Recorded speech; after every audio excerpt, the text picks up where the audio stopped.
There is a definite art to writing your first draft of your book out of chronological order. Some people swear that they will never do it and that they can't do it and they don't get on with it and that it's just not for them. And some people, like me, literally swear by it as the reason why they get through first drafts. The second I discovered this skill, the second I discovered doing this, was honestly the day that writing just really changed for me, in a positive way, of course. So, today we're going to talk about how to do it and how to do it effectively. That is the important thing here because ultimately you can write a book out of chronological order, but if you don't know how to deal with the draft that you get out of it, then there is kind of no point in doing it.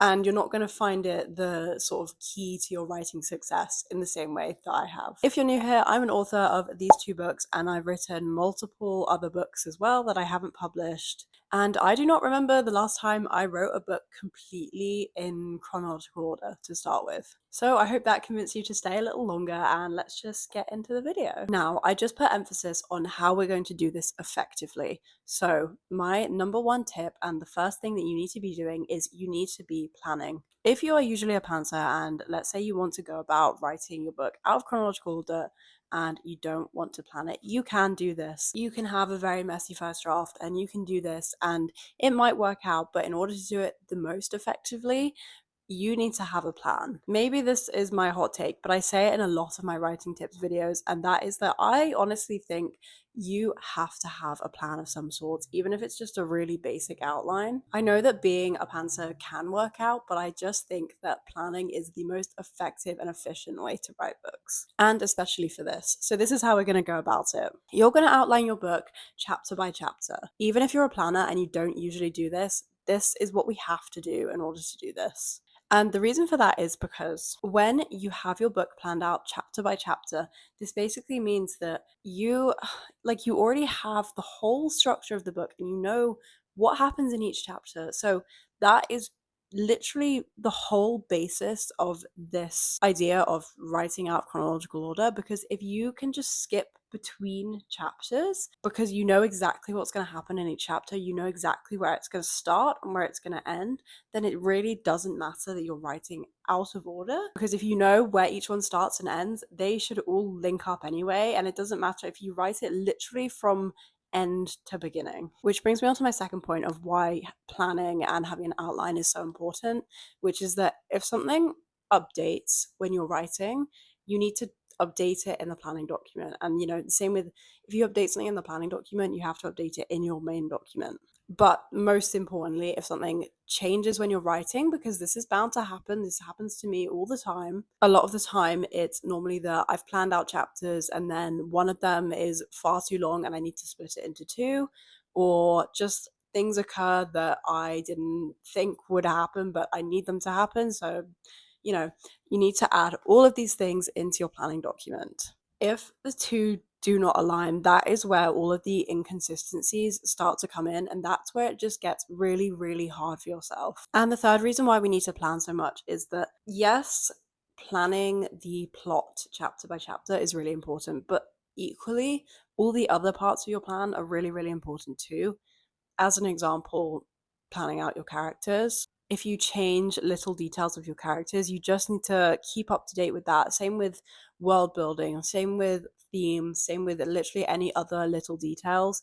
You just need everything to stay up to date, to stay consistent, to ultimately help yourself out when you come to editing and revising. The second step in executing writing in non-chronological order is adding your outline then into your main document. So you've planned out chapter by chapter. Now you're going to add in all of the chapters into your document.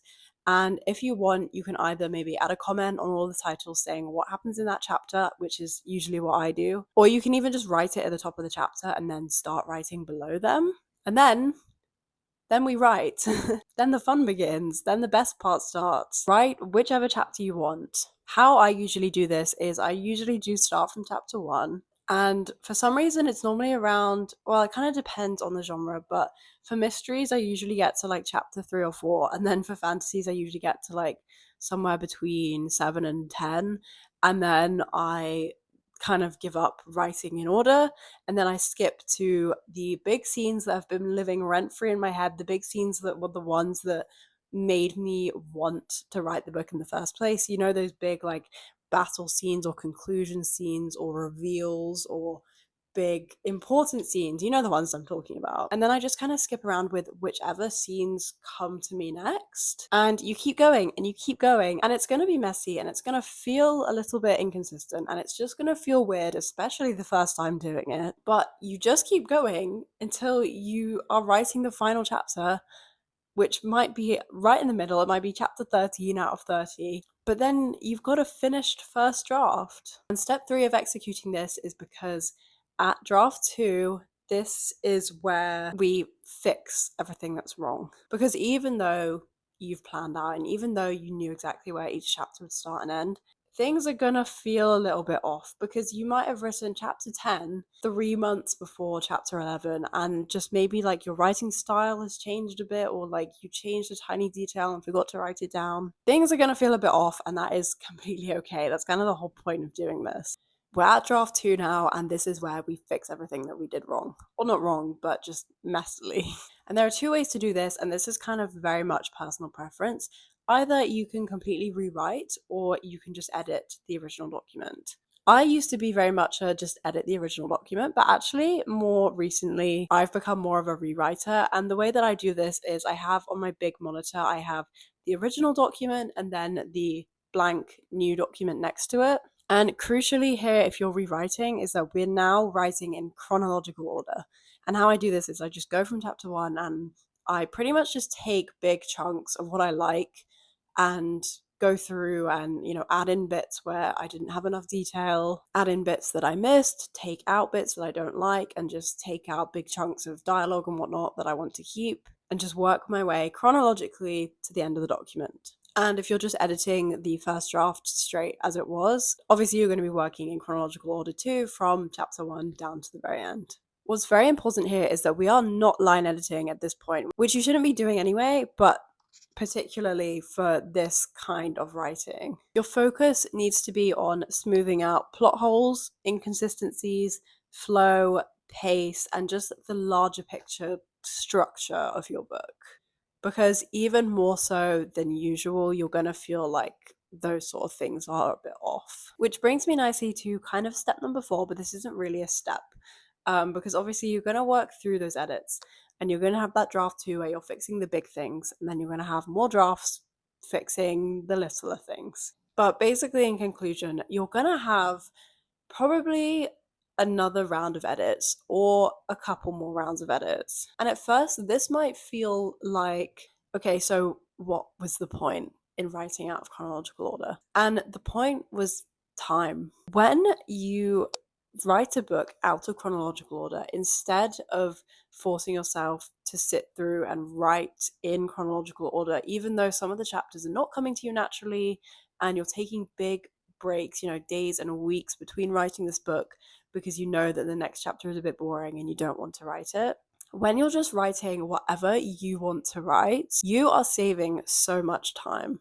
This is how I get through first drafts in as little as 3 weeks. My second novel, Sweet Dreams Don't Lie, was written, the first draft, in 3 weeks because I just wrote whatever I wanted to write. And A Silent Curse, my debut novel, was written in NaNoWriMo in a month with the same technique. And then I had maybe one more round of edits than I would have had if I'd written them in chronological order. But to me, that was so worth it because over the whole process, I saved so much time, and that is the key thing to take away from why you should be writing out of order is the time saving and just the general enjoyment. Because I stand by there is something wrong if when you're writing it is hard or it's unenjoyable or it's difficult or just not pleasant.